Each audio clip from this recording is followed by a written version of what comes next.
welcome to Money Diaries, a behind the scenes look into how I spend, save, earn, and invest my money. So it's been a minute since I did Money Diaries. It's supposed to be monthly, but at this point it's starting to be like every 2-3 months. I'm really working on that. I've just been working on a bunch of things. Life has been a little crazy. I just moved to LA from Mexico City, and so this Money Diary is really about that change and all the extra costs associated with moving to a higher cost of living city. And I'll also get into some updates on my investment properties and my investments, and a lot of things are shuffling around for me financially, so we've got a lot to cover in this video. As always, I'm going to start off with an update on my crossover point, followed by a breakdown of my passive income sources, and then I'll do a little business income and expense breakdown and explanation, go over my budget, and finally talk through some changes I'm making with my investments. So let's jump in. All right, so update on my crossover point, which for those of you who don't know by now, it's the point at which your passive investment income crosses your living expenses, meaning you are financially free. So earlier in the year, I was actually close to reaching it, but my expenses have been all over the place, and so has my investment income, namely because of the hit to my rental property, which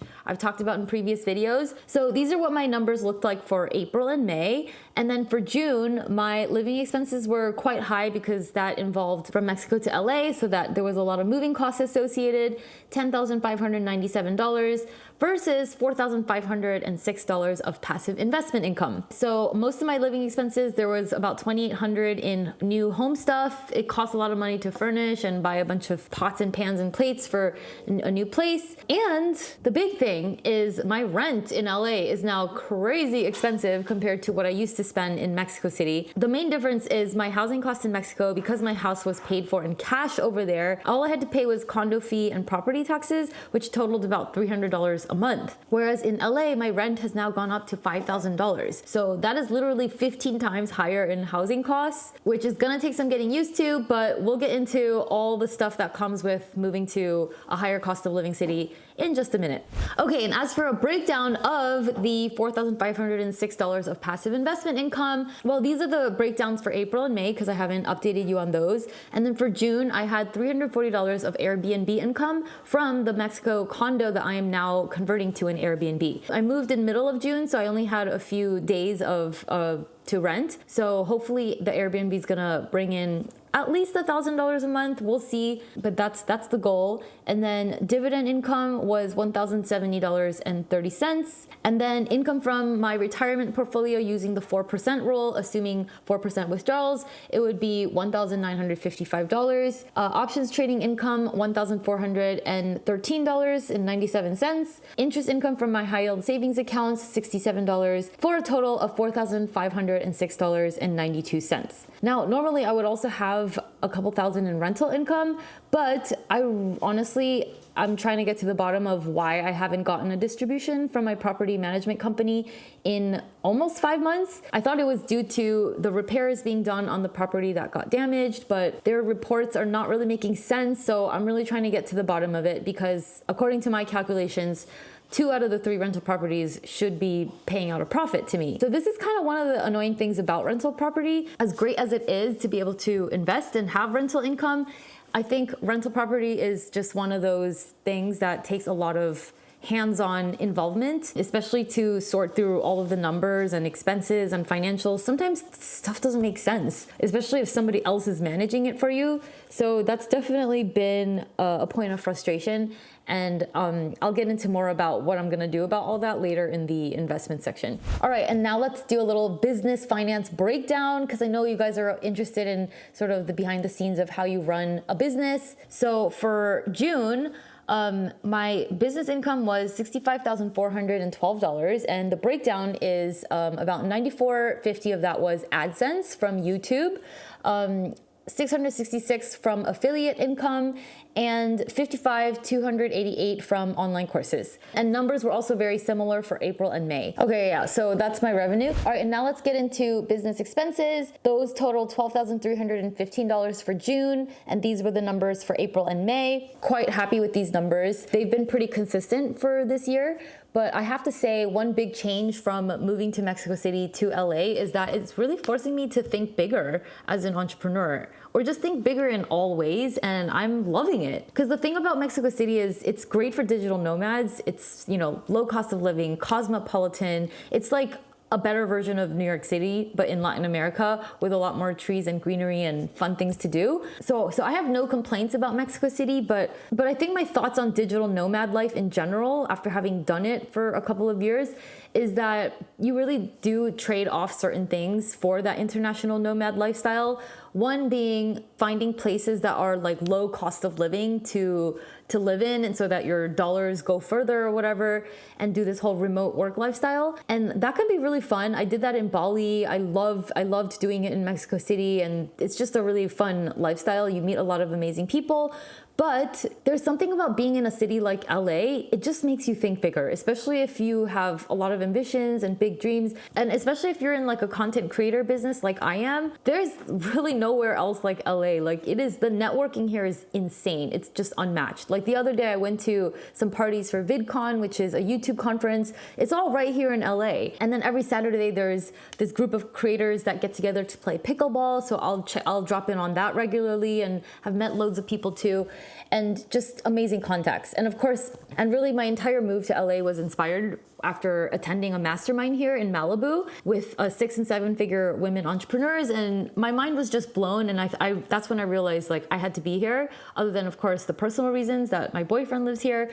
So anyway, I'm rambling a little bit, but all of that to say that I have some big plans for my business in the next few months and then over the next year and a half. So I really look forward to seeing these numbers increase. All right, now let's get into a budgeting breakdown and really talk about the cost of living difference between a place like Mexico City where things are a lot cheaper and a really expensive city like LA. Obviously, the biggest expense that has changed for me is housing, going from $350 to $5,000 a month, which is a big change for me. But I have to say, I feel like it's so worth it. I have been so happy here. It's only been 6 weeks, but I live really close to the beach. I go there every day, and I don't know. Like so far it's felt like worth every penny. So again, that's kind of going back to my point that it's not always about the dollars and cents. It's also about like living the way you want to live, where you want to live. Funny enough, food expenses hasn't really changed for me. I used to spend about $600-700 a month in Mexico City. At least for the last 6 weeks, it's been about $850 a month. And interestingly enough, I think it's because I'm really savvy with how to save money here and get good groceries. Like I know what to buy at Costco. I know how to get cheap stuff on Amazon versus at the store. Like I just kind of know all the hacks because I'm from the US and now I'm in the US. Whereas in Mexico City, I didn't know any better. So I would like order groceries from these expensive bougie online websites because I just didn't know any better. Like I didn't know all the hacks. And of course I speak the language, but I'm not Mexican. So I think I could have lived a lot cheaper in Mexico City if I sort of knew the lay of the land better.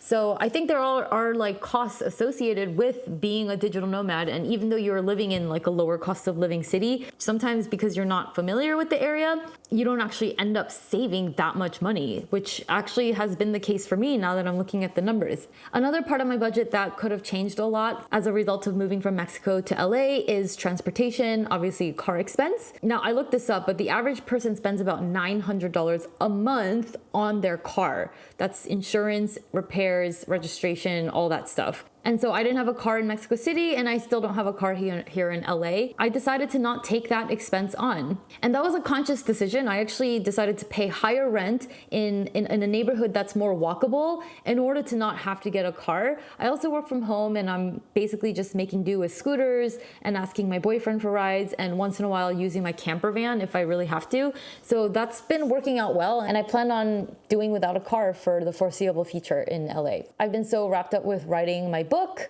I actually turned it in yesterday, so I'll have a lot more free time now. But bottom line is I've like barely had time to go eat out, so I don't really know what the difference is gonna be there. I never ate out much anyway, even when I was living in Mexico. And then the other interesting thing is health insurance. My health insurance premiums from having like a digital nomad international policy in Mexico City to a California one is actually exactly the same, which is kind of crazy. The one big thing other than rent is going to be taxes, because now I'm going to be domiciled in California, paying California state taxes. So that's not going to be fun, but what are you gonna do? But yeah, overall, like I was looking at my numbers and I realized that because the Mexican peso got so much stronger over the last year, life in Mexico City, especially in the neighborhood that I lived in, which is the one where a lot of expats and foreigners like to live, it was not that cheap given that it was, in Mexico. Plus, I'm just really savvy at saving money in the US because I know all the tips and tricks, whereas in Mexico City I didn't. I was also actually quite a loose spender when in Mexico because I thought, oh, pesos are everything is so cheap.